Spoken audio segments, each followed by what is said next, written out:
Xin chào cảm ơn. Cái gì mà đấy luôn. Cái gì mà đấy con đấy nó đặt luôn. Anh cầm quay kìa chơi. Quay.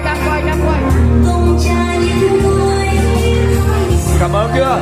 Đúng rồi, chương trình đó chương trình Bắc đi. Rồi em không rồi. Để cho tặng quà.